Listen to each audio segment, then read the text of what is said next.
Welcome to New Mexico Main Street's first webinar in our spring series of noon hour webinars. This is Anna Bly, Communications and Media Specialist with New Mexico Main Street. I'm joined today by Rich Williams, New Mexico Main Street Director, as well as Eduardo Martinez, Program Associate for Organizational Resources, New Mexico Main Street. We're going to start first with a couple of housekeeping items for today as well. Good afternoon, everybody. This is Eduardo Martinez. Just a couple of things I want to go over at the beginning. You'll notice on your webinar interface panel to the right, it has some controls for you. We'll be giving a presentation about 30 minutes a day in audio only mode, which means you can hear us, but we cannot hear you yet. You'll see the webinar controls on the right. There is a, you can listen via a phone call by dialing into the access code number that's listed on your control panel, or listening through your computer as well. We do have anywhere from 10 to 40 minutes after the presentation for a Q&A session.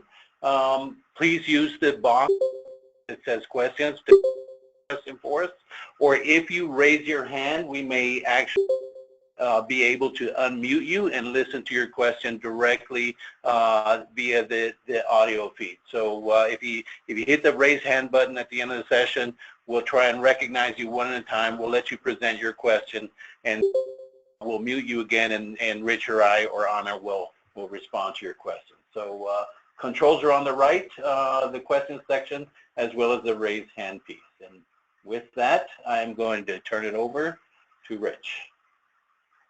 Good morning, folks. This is Rich Williams, your director for the Main Street program here in New Mexico. We're very happy to say the refresh process that the National Main Street Center has set up over the last 3 years. As you may know, we have spent over 35 years working on the Main Street process of the 4-point approach. And a few years ago, Main Street decided to take a look at what was working, what wasn't working. Is Main Street still viable? Is it still something that we can continue to work with? And they came up with a refresh. That refresh approach kind of validated the 4-point approach, but also took a look at how it is applied, because there was an awful lot of confusion and sometimes a lack of performance that was moving us in directions that were not economically productive. So I think part of this new approach is that it's user-friendly, it's strategic, it's flexible, and this is a very important point, outcome-driven. Research shows that the 4-point approach encourages us to be sometimes overly focused on process rather than having a clear sense of our outcomes and what that is, the impact, the economic impacts we're having. Main Street programs are finding in the research that we had done that they tended to focus too much time and effort in 2 areas, design and promotions, and particularly around promotions. And I think many of you have seen that within your own organizations as you've addressed the 4-point approach, that it's often easiest to get volunteers and funding, and makes people pretty happy in terms of their volunteering when they're working on promotional work. So I was very pleased to be on the National Main Street Board and on one of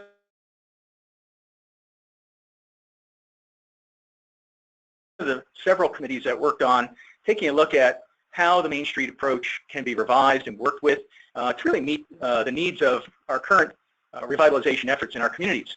And over those several years, there was quite a bit of time spent with all of you in the field. And I want to thank all of you for the time that you prepared in terms of responding to surveys at national conferences.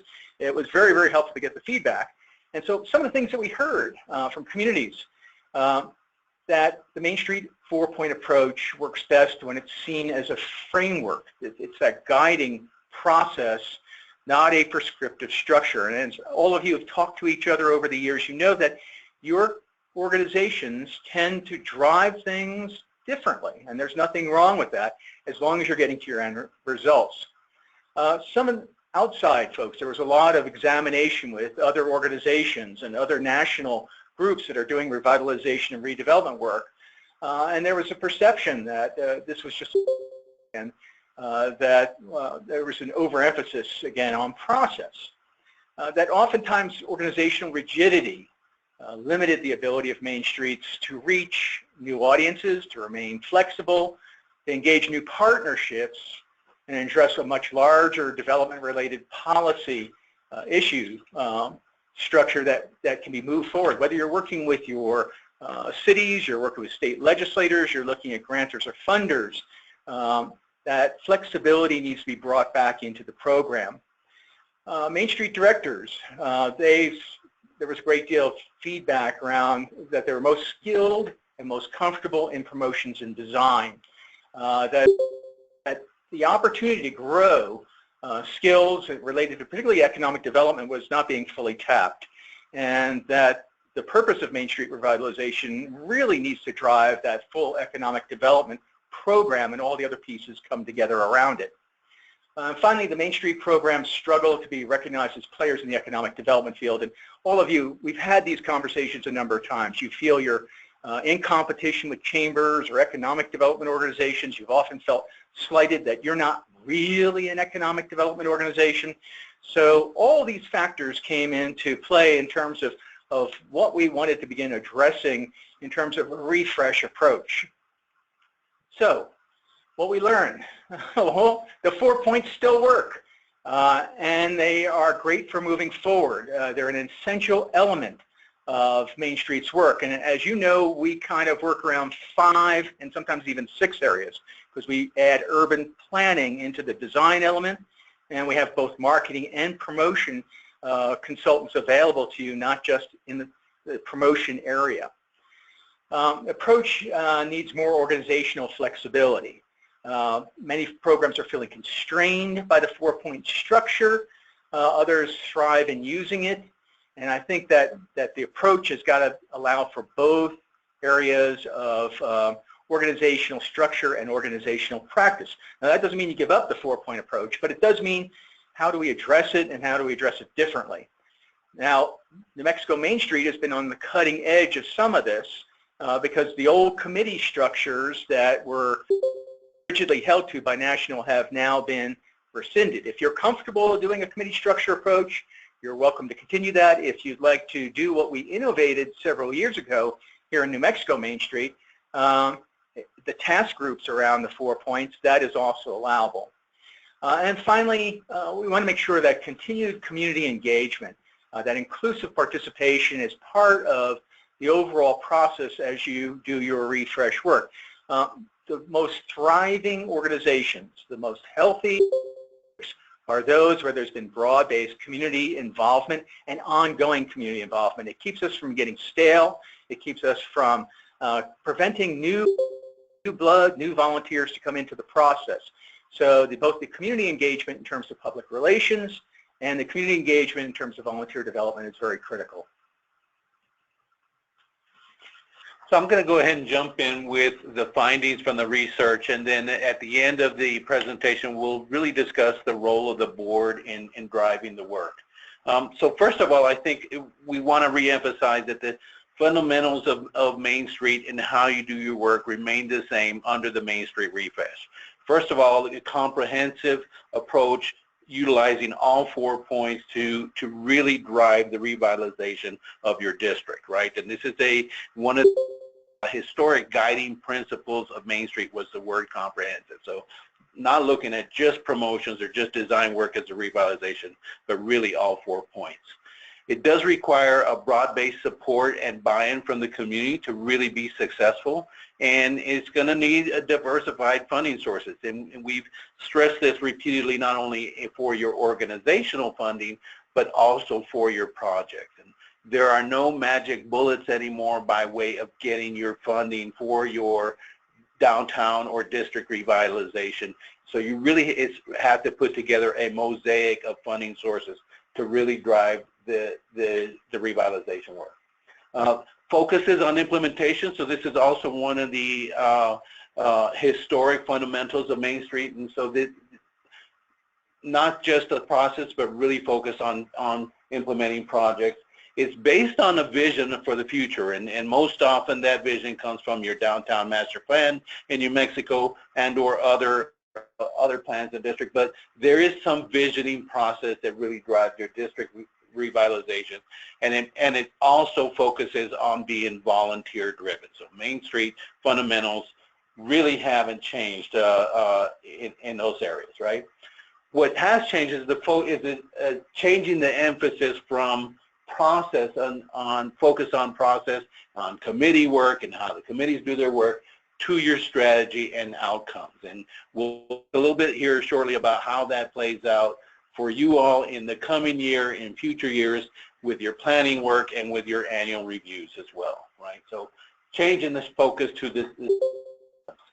The new Main Street approach under the refresh focuses on 3 tightly integrated components. First of all, a community visioning and a market understanding. We've said all along that you don't have to be an economic analyst or an economic developer trained to really do some basic market analysis of the district, right? So the visioning process, again, usually happens through your downtown master plans, but it's an important understanding what your district revitalization should be about, or an important grounding piece, set the foundation for your work going forward. Second, it focuses on the new Main Street approach on identifying economic transformation strategies. So using the information from that first bullet to identify transformation strategies that are implemented through the Main Street 4 Points approach. And I'll expand on that one a little bit here shortly. And then finally, the new Main Street approach focuses on impact and measuring your outcomes as well. So you'll see a much stronger focus in coming year and in future years on your outcomes measurement than you had in the past as well. What the refresh is not? Well, first of all, it's not a prescription, right? The emphasis is it's not a one-size-fits-all model in every community. The emphasis on a few key strategies doesn't require you to give up other activities or unrelated activities, ideas, for example, some of the parades or holiday events that you were doing, but it encourages you to think about how you prioritize your time, your energy, and your resources for the greatest return on investment with your district revitalization. And as we come in and do our annual reviews from you, that's something we'll want to look at as well. Where did you prioritize your time and your resources to drive the district revitalization? As Rich said earlier, it doesn't require a new organizational model. New Mexico was one of the, and I will give credit to Clovis Main Street, creating the task force approach that was really picked up by the National Main Street Center. So New Mexico was kind of ahead of the game in moving away from having to have committees in each of the 4 points to task forces that picked up activities in each of the 4 points. If the committee structure works well for you, and we've heard from some of you in the field during our site visits that you like the committee structure because it keeps people identified, team leads, and accountable to the work, then feel free to keep that, right? But really the work going forward is how do you drive the outcomes through your 4 points? So a little bit about the Main Street approach, a little bit more in depth. You want to understand at the outset the conditions on the ground. What are your inputs, right? What do people want for your downtown district? This is not just your board, but what does the community want? What do your stakeholders want? What do your local partners want for your district?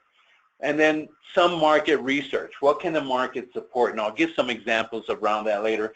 Keith talked about this quite a bit in his webinar last fall as well that you can view on YouTube, and we'll give you the links for that later, right?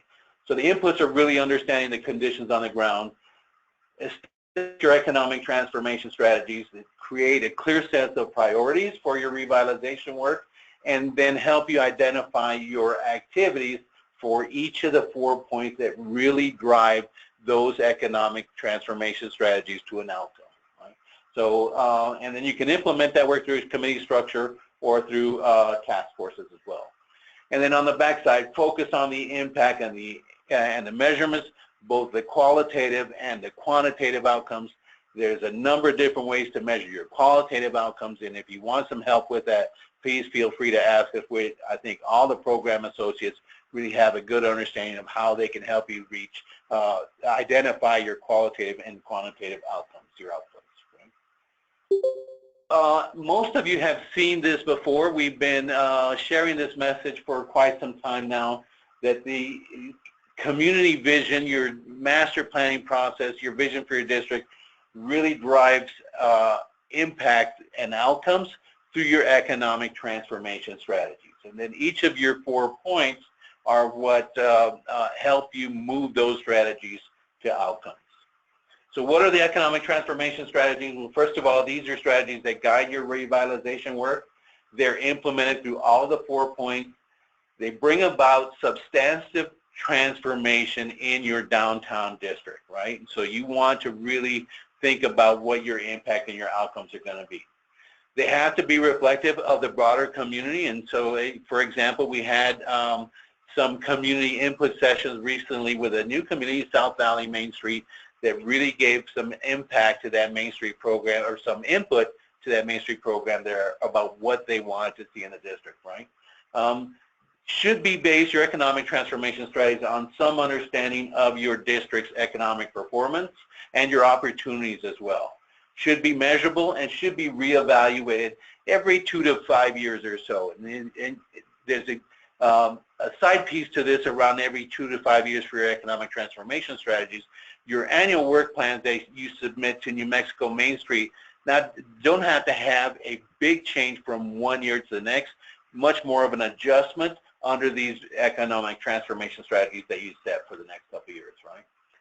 So for each of the strategies, we've said it already, there has to be activity in each of the 4 points, and for each activity you want to identify your tasks, who's responsible, what budget you're allocating to these tasks, what funding, your timelines, and then very importantly, how do you measure your success for these activities?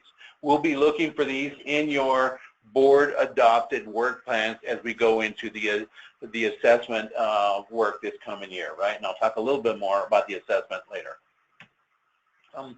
The new Main Street focuses on, there's a couple of things about some strategies, so I'll use some examples here. These are from the National Main Street Center.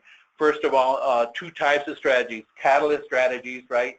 Those catalyst strategies are help organizations with limited market information get started, right? So these are things like facade squads, projects downtown. They build on the presence of a specific customer group or concentrate on a specific product or a service or business, right? And then you have customized strategies for those more advanced, more tenured Main Street organizations that have much more substantive market information, can help you tackle more complex or challenging transformations for your district.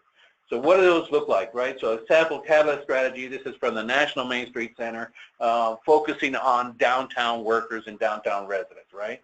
So maybe developing a cluster of retail and service sector businesses that fulfill the day-to-day needs of those downtown workers and the residents, and the things that people need to buy close to home or to work. So that's an example of a catalyst strategy that focuses on a specific customer base, right?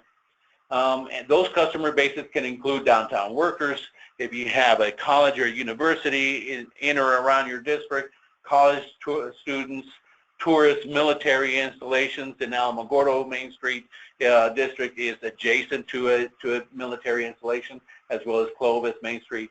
Other customer-based strategies might focus on families, millennials, the elderly, retirees, etc., right? So those are customer-based strategies.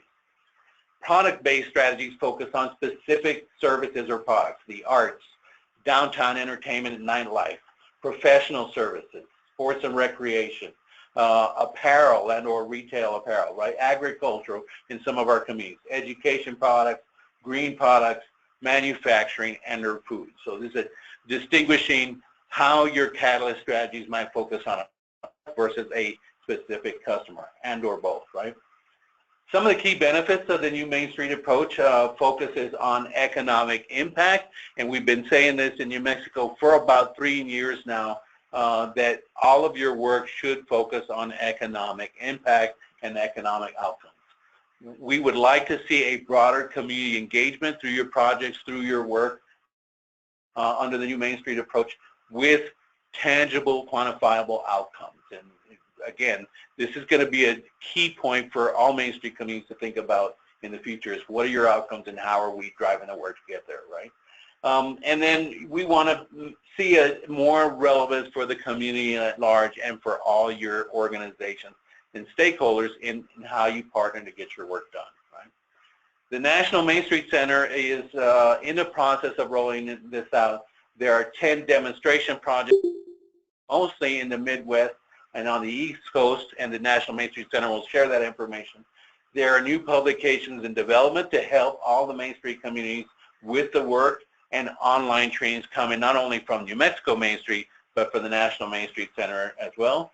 And for those of you who are attending the conference in May in Milwaukee, the National MainStreet Conference, there will be trainings around the refreshed approach as well. A little bit about the tiers. We've talked about this in our recent site visits. There are 2 new tiers, and New Mexico MainStreet is in the process of completing their transfer of their tier structure to the National MainStreet structure. So a MainStreet America affiliate is for programs, districts, or communities that are interested in learning more about the MainStreet model or are trying to build their capacity to drive that work, right? MainStreet Accredited programs is for organizations that demonstrate success in planning and implementing economic development or district transformation strategies, right? We look at how you move your work and show achievement under the 10 standards of performance established by the National MainStreet Center. We talked a little bit about that, Job. I won't spend a whole lot of time on the 10 standards of performance, but this will be the benchmark for accredited programs. How are you moving your achievement through the 10 standards? Based community support, you have vision and mission statements relative to your current conditions, you have a comprehensive work plan, you have a historic preservation ethic, an active board of directors and task forces, an operating budget, a paid professional executive director, and I'll show you shortly the benchmark for affiliate versus accredited status, that you conduct and engage ongoing training for your staff and volunteers, report your key statistics, and that you're a member of the National Trust MainStreet Network. And so this membership is paid for MainStreet communities by New Mexico MainStreet as well. We do have a checklist which identifies these 10 standards in more detail. I would advise you to download the checklist from the website, go through those, and start to build around the 10 standards as well, right? We spent a lot of time in recent months discussing how the current eligibility and requirement and participation benchmarks reflect where you sit in an affiliate status or an accredited program, right? First of all MainStreet communities in New Mexico is a public-private partnership. There is a requirement that your local government partner provide a financial assistance aside from the philosophical support, right? So what you're seeing on the screen right now are the benchmarks for rural communities, less than 5,000 residents, and small communities, 5,000 to 15,000, right? The minimum staffing for minimum operating budget of 20, unless you're in your first year of operations for a small community, 20,000 for 15,000 for projects and 15,000 for staff, right? In years 2, the second year and beyond, 20,000 for projects and at staffing at 30 hours a week, right? What you'll see down below in red is the benchmarks for an accredited program. So small communities, $30,000 operating budget, 45,000, or for a rural community, 45,000 for a small community of up to 15,000 residents. The expected contribution from your local is 20,000 respectively, and then the staffing requirement, if you're a rural community with less than 5,000 residents, your executive director only has to meet a 20-hour-a-week benchmark to reach the accredited status, right?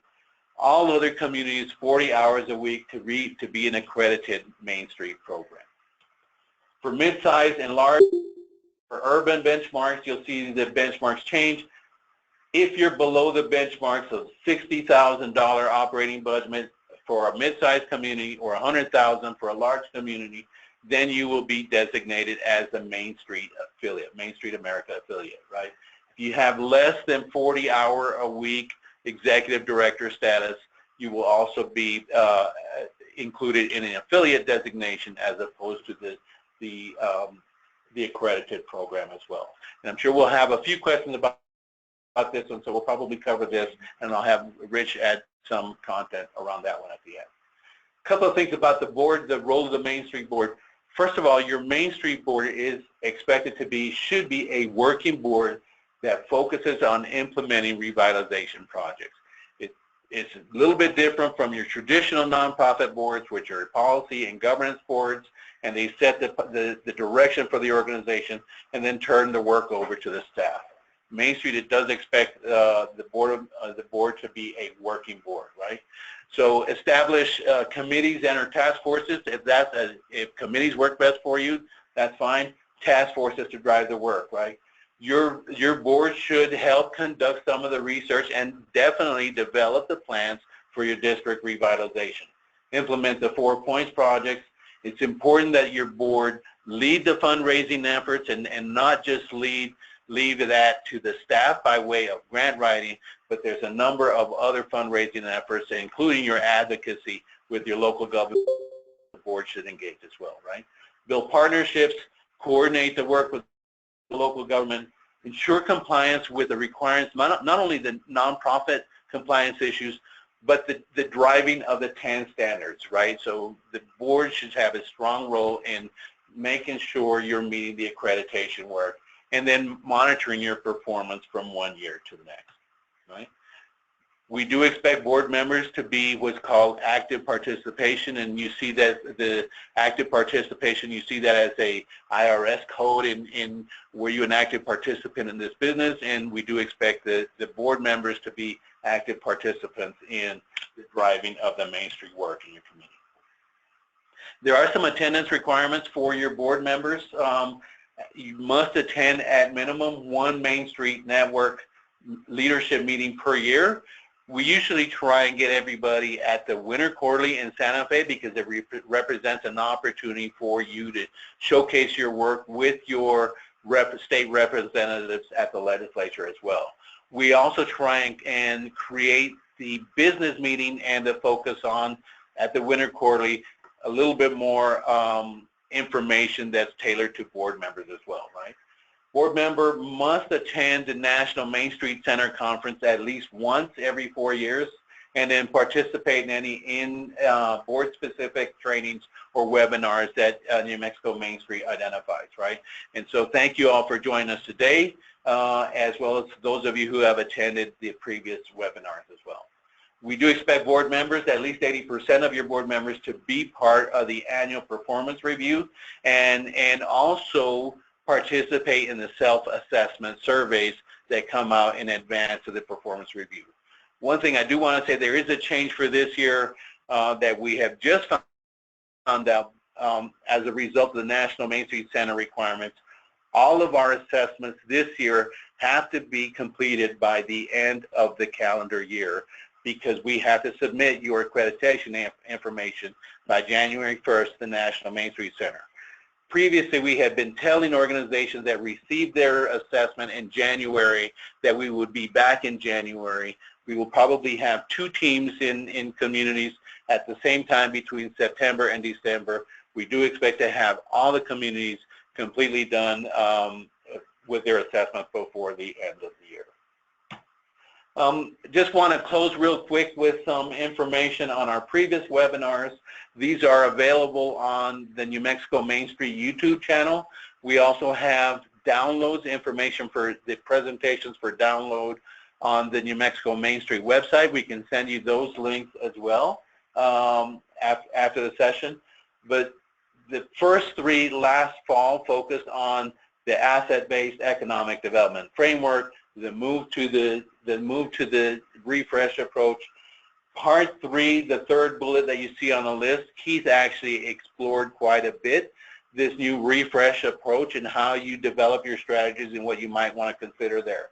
We did deliver last August a Mastering the Annual Performance Review presentation. We will probably update that one because there are some new elements from the National Main Street Center that we want to make sure are covered in the assessments this year. So we'll probably update that webinar late this summer before we start going the next round of assessments. So I'm going to turn it over to Rich and Anna. Any final closing comments that you might add? And then we'll look at taking questions from the audience, either from the chat box, the question chat box, or if one of you raises your hand, click on the raise hand question, we will unmute you and then take a question from that point. So Rich, final comment. Yeah, I think one of the things that these webinars are going to help us with is to meet some of the economic shortfalls the state's experiencing, and that's going in now into our budgets and into our ability to get in the field. And actually these webinars came out of meeting with board members and board presidents at Winter Quarterly over a year ago now. And so we really needed to get more outreach into our communities and get out more often. Well, we can't get on the road around the entire state all of the time as we'd like to do. So the webinars actually are beginning to fill in both a gap in terms of our ability to work with all of you, to introduce you to terms and to ideas, and then to be able to address the basic concepts before we get in field. One of the problems we often have is we get in field with a training and we're spending a large amount of our time just reintroducing concepts and ideas.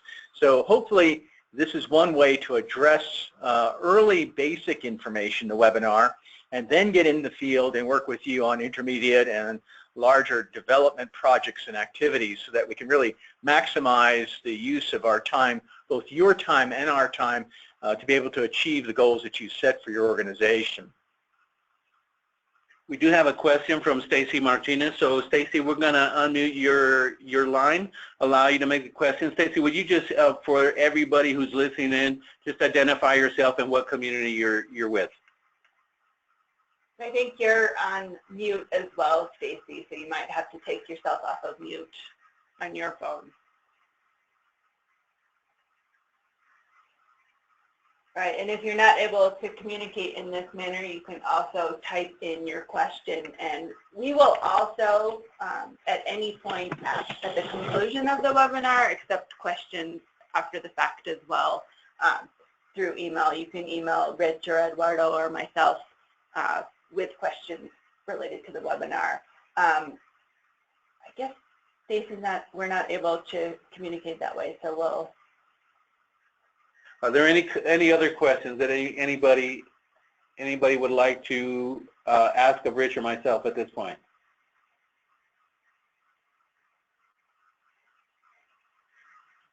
And also for those of you joining us today, want to draw your attention to Eduardo has included some handouts for download as part of today's webinar that again you could get some of the information he shared with the webinar today, including links to previous webinars to view them on YouTube. And again, we are happy to supply you with that information after the session as well. Doesn't look like we have other questions coming in at this point. I think one thing I just want to close by saying is I am working right now with a couple of communities to develop their work plans for the coming year as well. As we move into the assessment cycle in September, you'll want to now start looking at your current work plans and start looking at how can you integrate your current work plans into the new work plan format that requires your economic transformation strategies. Some of you have asked for some templates around that one. We're in the process. We have some basic templates right now, but I'm in the process of creating a template that actually shows some examples for you. So that'll come out in the very near future. We do have a question from Joanne Ray that says, it seems that identifying outcomes is very elusive. How does one go about starting that process? Well, I think you have one process already in place. That's the 16 areas of reporting that we already do for the National Main Street Center. But then you want to get more discrete in terms of the project you develop. And I think that's a discussion that you need to have in terms of the effectiveness of your investment, both human resources and financial resources, and what's the outcome you're going to have. So investing in a design project and you expect to accomplish getting done 3 buildings, but your outcome is only, it gives you a chance to begin to take a look at, well, what did we do wrong? How did we underestimate? Did we run out of paint? Did we run out of enough volunteers to do the work that we said we were going to do? Or it may be that you had more than enough volunteers and you were able to do 5 buildings. So what was the success? Why did you get the extra volunteers? Did you have enough block captains to help you do the work? So that's just one example. I think it's going to have to be around your projects and your activities and their impacts, both in terms of their discrete impacts in the project and activity, and then how that contributes back to your transformation strategy. Does that design project, the facade program that you built, does that feed back into one of your transformation strategies that you set up at the beginning of the process? One thing I would add to that as well, Rich, and for you, Joanne, I think I talked a little bit earlier about qualitative outcomes and the quantitative outcomes.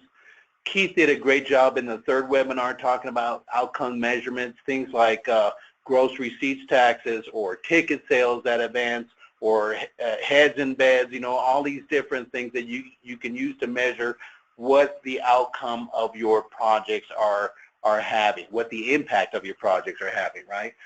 There are also qualitative outcomes. How do people feel about coming downtown? What's the general perception? And that requires some survey, some inquiry process around your customer bases, right?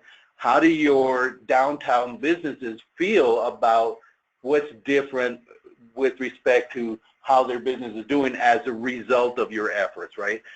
Your outcomes should really be identified specific to your work plan and your projects. And if you need some help with that, I would definitely recommend you reach out to Keith, put in a service request, or Robin, any of the program associates to help you look at your 4-point specific outcomes and then your outcomes specific to your strategies as well. And just to add one more thing, I think you're also looking towards the future. Your outcomes help drive future recruitment of volunteers, future partners in doing your projects, future funding for projects when you need that. You've got to have a story to tell. Your outcomes are your story. Whether you're talking to the mayor and the city council about renewing your budget for another year, whether you're talking to a granting agency that you're asking $10,000 for supplies to do a particular project or activity, they're going to want to know what your success stories have been. So building those outcomes also leads to building your story, which then attracts new and continuing support, whether that's human resources or financial capital or whatever it is that you need to move on to your next project or activity.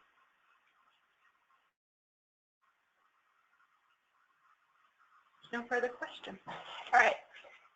As there are no further questions, we'll conclude our webinar for today. We will also be sending out a survey probably asking about your experience during today's webinar as well as upcoming webinars. Thank you all so much for joining us.